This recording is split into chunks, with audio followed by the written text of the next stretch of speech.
அன்பான மக்களே, நம்மளோட மகாநதியில் இன்றைக்கான எபிசோடில் ஒரு லாஸ்ட் மினிட்ல ஒரு விஷயம் நடந்தது. அதை பற்றி தான் இப்போ பேச போகிறோம். என்னன்னு சொல்லி பார்த்தீங்க அப்படின்னா, காவேரிக்கு சரியாயிடுச்சு அப்படிங்கிறது நமக்கு ஹாப்பியான நியூஸு தான். ரொம்ப சந்தோஷம்தான். அதில் காவேரி என்ன சொல்கிறாங்க, நான் ஹாஸ்பிட்டலுக்கு போயிட்டு வந்துடுறேன், எனக்கு பயமாக இருக்குது அப்படிங்கிறாங்க. அப்போ விஜய் எதுக்கு என்னாச்சு அப்படின்னு கேட்குறாரு. அப்போ என்ன சொல்கிறாங்க, இல்லைங்க எனக்கு ரொம்பவே பயமாக இருக்குது, குழந்தைக்கு ஏதாவது ஆயிருமோ என்னமோன்னு சொல்லிட்டு நான் பயப்படுறேன், அதனால் நீங்கள் இருங்க, நான் போய் டாக்டரை பார்த்துட்டு வந்துடுறேன் அப்படின்னு சொல்லி காவேரி சொல்கிறாங்க. அப்போ நீ பயப்படாத காவேரி, இதில் பயப்படுறதுக்கு ஒன்றும் இல்லை, எல்லாமே சரியாயிடுச்சுல அப்படின்னு சொல்லி விஜய் சொல்கிறாரு. அவங்க கன்வின்ஸ் ஆக மாட்டாங்க.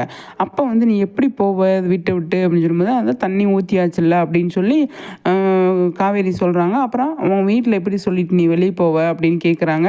எங்கள் அம்மாட்ட நான் பேசுகிறேன், எங்கள் அம்மாட்ட எம்மா நான் போய் ஹாஸ்பிட்டலுக்கு போயிட்டு வரேம்மா, எனக்கு இந்த மாதிரி இருக்குல்ல அதை பார்த்துட்டு வரேன் அப்படின்னு சொல்லிட்டு நான் போவேன் அப்படிங்கிற மாதிரி காவேரி சொல்கிறாங்க. அப்போ விஜய் என்ன சொல்கிறாரு, சரி நானும் வர்றேன் அப்படின்னு சொல்கிறாரு. அது ஓகே, எனக்கு அது பிரச்சனை கிடையாது, இந்த அளவுக்கு எனக்கு பிரச்சனை கிடையாது. ஆனால் தினமும் இப்போ காவேரிக்கு ஏதாவது ப்ராப்ளம், காவேரிக்கு குழந்தைக்கு ஏதாவது ப்ராப்ளம் வந்துடுமோ எனக்கு பயமாக இருக்குது. ஃபஸ்ட்டு விஜய் பயந்துட்டு இருந்தார், நீ வேலை பார்க்குறது இதெல்லாம் எனக்கு பயமாக இருக்குது அப்படின்னு.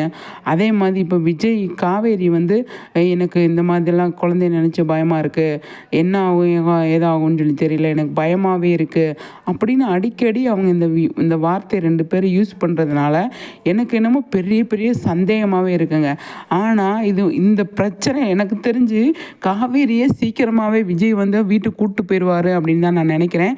ஏன் அப்படின்னா இப்போ அதை நோக்கி தான் அந்த ட்ராக் போயிட்டுருக்கு. இப்போ விஜயும் காவேரி பயங்கரமாக பயப்படுறாங்க. இதில் ஏதோ மிஸ்டேக் ஆக போகுது குழந்தையில.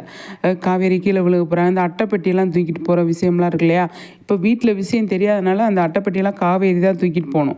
அந்த மாதிரி இருக்கிறப்போ ஏதாவது மிஸ்டேக் ஆக போகுது. அப்போ விஜய்க்கு பயங்கரமாக கோவம் பயங்கரமாக ஒரு லாஸ்ட் டைமில் ஒரு சீன் நம்ம ரைட்டர் சார் ஒரு விஷயம் சொல்லியிருப்பாங்க ரொம்ப நாளைக்கு முன்னாடி.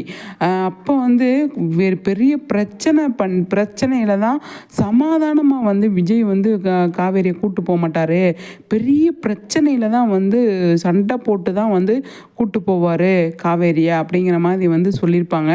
எனக்கு அதுதான் தோணுச்சு. கண்டிப்பாக காவேரி இந்த டைமில் ஏதாவது ஒரு அட்டைப்பட்டி தூக்குறது வேலை செய்கிறது அதெல்லாம் விஜய் பார்த்துட்டு பயங்கரமாக கோவப்பட்டு அதில் ஏதாவது காவேரி கீழே விழுந்து ஹாஸ்பிட்டல் அட்மிட் பண்ணும்போது, நீ இங்கே இருக்கவே கூடாது, ஒரு நிமிஷம் கூட வா நம்ம வீட்டுக்கு போகலாம் அப்படின்னு சொல்லிட்டு விஜய் காவேரியை கூப்பிட்டு போகிறதுக்கு நிறையவே சான்ஸ் இருக்குது.